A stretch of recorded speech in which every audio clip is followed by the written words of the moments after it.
بسم اللہ الرحمن الرحیم. Welcome to Pacific College. آج کا جو ہمارا لیکچر ہے that is about biological method. کل ہم نے پڑھا تھا فائلیٹک لینیج. بیولوجیکل میتھڈ کی جو ڈیفینیشن ہے وہ یہ ہے کہ a method which is used to solve a biological problem that is called as biological method. کسی بھی بیولوجیکل پرابلم کو like malaria disease, Covid disease, کسی بھی ڈیزیز کے بارے میں اس پرابلم کو سالو کرنے کے لیے جو میتھڈ یوز کرتے ہیں اس کو ہم کہتے ہیں بیولوجیکل میتھڈ کہتے ہیں. یہ آپ کے سامنے نظر آ رہا ہے فلو چارٹ. اس فلو چارٹ میں یہ مینشن ہے کہ اس کے سٹیپس کون کون سے ہوتے ہیں. سب سے پہلے ہم آبزرویشن کو لیتے ہیں. آبزرویشن پہلا سٹیپ ہے اور اس کے بعد آبزرویشن کے بعد ہم آتے ہیں ہائپوتھیسس کی طرف اور پھر ہم اس ہائپوتھیسس کو ٹیسٹ کرتے ہیں تھرو ایکسپیریمنٹس. اور اگر ہمارا ہائپوتھیسس سچ ثابت ہوتا ہے then it will become theory, اور ادروائز ہم اس ہائپوتھیسس کو، غلط ہائپوتھیسس کو دوبارہ سے پھر ہم نیا ہائپوتھیسس بناتے ہیں اور اس کے بعد اس کو ٹیسٹ کرتے ہیں through experiments. So first of all ہمیں یہ یاد کرنا چاہیے کہ جو یہ ایم سی کیو آپ کے سامنے ہے کہ this biological method that is based on experimental inquiry means experiment کرنے کے بعد ہم اس بیولوجیکل میتھڈ کے اندر ہائپوتھیسس کو چیک کرتے ہیں. اور یہ یاد رکھیے گا کہ یہ بھی بہت امپورٹنٹ ایم سی کیو ہے کہ بیولوجیکل میتھڈ جو ہے وہ سٹارٹ ہوتا ہے ود آبزرویشن. آبزرویشن کیا چیز ہے؟ آبزرویشن بیٹا 5 سینسز کو یوز کر کے ہم آبزرویشن کرتے ہیں. ویژن دیکھنے سے، سننے سے، ہیئرنگ اسمیل سے، ٹیسٹ سے اور ٹچ سے. یہ 5 سینسز ہیں جن کو استعمال کر کے ہم آبزرویشنز کرتے ہیں. اور اس کے بعد یہ جو آبزرویشن ہے that can be both qualitative and quantitative observation. اس کا مطلب یہ ہے کہ یہ جو آبزرویشن ہے یہ دونوں طرح سے کوالٹی اور کوانٹٹی کے لحاظ سے ہم اس کو چیک کرتے ہیں. کوانٹیٹیو آبزرویشن یہ جو آپ کے سامنے جو اسٹیٹمنٹ مینشن ہے اس میں کوانٹیٹیو آبزرویشن جو ہے that has more accuracy over qualitative because ہم اس کے اندر نمبر کو ہم اس میں ریکارڈ کرتے ہیں. تو نمبرز کے لحاظ سے یاد رکھیے گا کہ کوانٹیٹیو آبزرویشن جو ہے that has more accuracy as compare to qualitative observation. تو بیٹا پیپر کے لحاظ سے this is most important short question, compare qualitative and quantitative observation. Quality میں ہم جب آبزرو کر رہے ہوتے ہیں تب ہم لوگ اس کے اندر فزیکل پیرامیٹرز کو دیکھتے ہیں اور کوانٹٹی میں ہم نمبرز کو دیکھتے ہیں. اس کے بعد جب ہم آبزرو کر لیتے ہیں تب ہم اس کے بعد ہائپوتھیسس بناتے ہیں اور tentative explanation of observation is called hypothesis. اور یہ یاد رکھیے گا this is most important M C Q and also this is most important short question. اس کا اردو مطلب یہ ہوتا ہے کہ جو کچھ ہم نے آبزرو کیا ہے اس کو ہم نے ایکسپلین کرنا ہے بہت ہی مختصر انداز میں. اور موسٹلی یاد رکھیے گا کہ جو ہائپوتھیسس ہوتے ہیں وہ ایک سینٹینس میں ہوتے ہیں اور بہت ریئر کیس ہے کہ یہ 2 سینٹینس میں ہو سکتے ہیں. ہائپوتھیسس کو بنانے کے 2 میجر طریقے ہوتے ہیں اور یہ پیپر کا شارٹ کوسچن بھی ہے کہ write down 2 major ways to formulate hypothesis.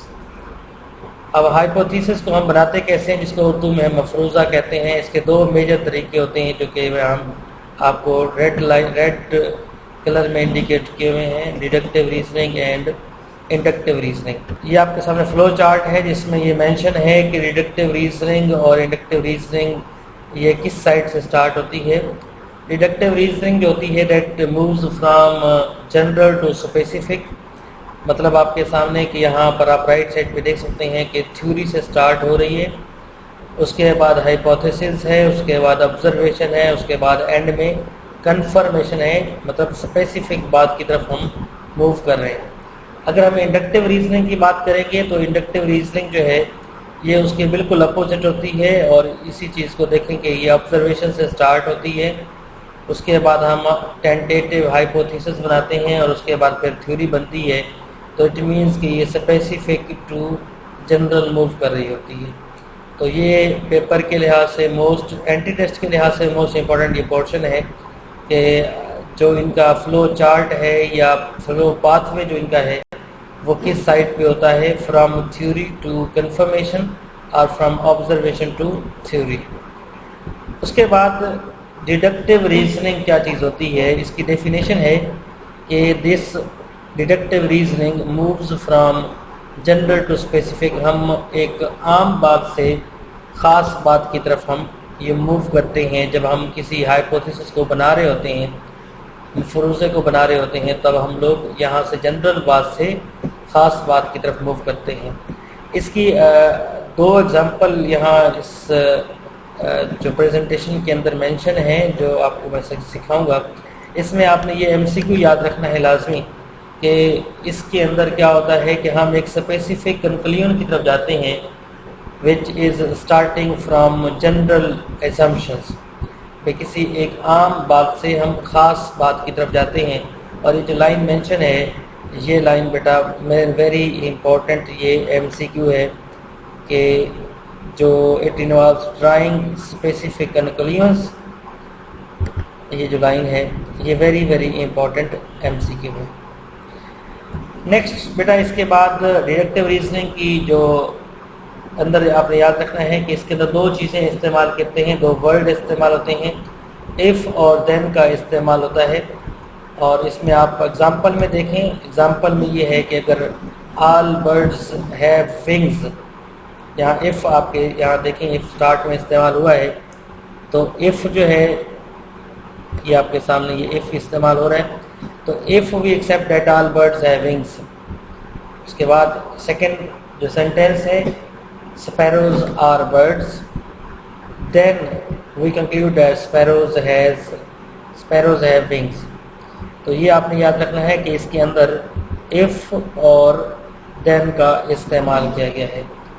تو یہاں ہم غور سے دیکھیں، اس میں ہم جو سٹارٹ کر رہے ہیں it is starting from all birds، اور یہاں یہ یہاں سے ہو کے یہ سیدھا کس طرف جا رہے ہیں، اسپیسیفک آرگنزم یا اسپیسیفک برڈ کی طرف جا رہے ہیں. تمام برڈ سے ہم نے اسٹارٹ کیا اور یہ ایک خاص برڈ تک پہنچا. This is called as deductive reasoning.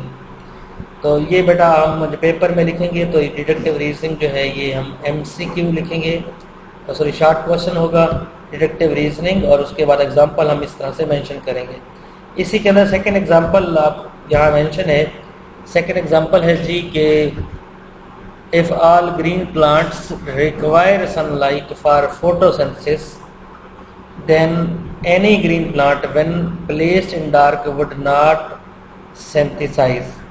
تو یہاں آپ غور کریں گے کہ اس کے اندر جو ہے بات ہو رہی ہے all green plants کی بات ہو رہی ہے، اور یہ جا رہا ہے کہاں پہ، یہ بتا رہا ہے کسی بھی خاص گرین پلانٹ تک اس کی بات موو کر رہی ہے. تو اس کا مطلب یہ ہوا کہ ڈیڈکٹیو ریزننگ یہ ہوگی کہ ہم نے بات شروع کی آل گرین پلانٹ سے اور یہ پہنچی ہے ایک خاص پلانٹ کی طرف. تو یہاں یہ مینشن ہے اس ایگزامپل میں کہ سارے گرین پلانٹس ہوتے ہیں انہیں سن لائٹ کی ضرورت پڑتی ہے فار فوٹو سینتھسس، لیکن ساتھ یہ بتایا گیا ہے کہ اگر سارے گرین پلانٹس کو فوٹو سینتھسس کے لیے لائٹ چاہیے تو اگر ہم کسی ایک گرین پلانٹ کو ڈارک کنڈیشن میں رکھتے ہیں تو اس میں فوٹو سینتھسس نہیں ہوتی. ٹھیک ہے جی. تو ڈیڈکٹیو ریزننگ میں ہم نے جو کنکلیوڈ کرنا ہے وہ کہاں سے کرنا ہے، فرام جنرل ٹو اسپیسیفک کنکلیوژن کی طرف ہم نے جانا ہے. اور اس میں جو نیکسٹ اس کی جو ٹائپ ہے فارمولیشن کی طریقہ ہے وہ ہے انڈکٹیو ریزننگ ہے. اینڈ انڈکٹیو ریزننگ جو ہے that moves from specific to general, یہ موو کرتا. اور اس کی جو ایگزامپل ہوگی بالکل وہ اس کے اپوزٹ میں ہوگی، اور اس کو بھی ہم نے اپوزٹلی یہاں مینشن کرنا ہے کہ یہ اسپیسیفک آبزرویشن سے سٹارٹ ہو کے جنرل پرنسپل کی طرف جائے گی. اور اس کی جو ایگزامپل آپ کے سامنے ہے کہ اس کے اندر کہ سپیرو سے بات شروع کریں گے. سپیرو جو ہے وہ ایک خاص پرندے کو ہم نے یہاں مینشن کیا ہوا ہے سپیرو، اور اس کے بعد ہم نے یہ مینشن کیا کہ we know that eagle, parrot, hawk, crows they are birds. So it means کہ all birds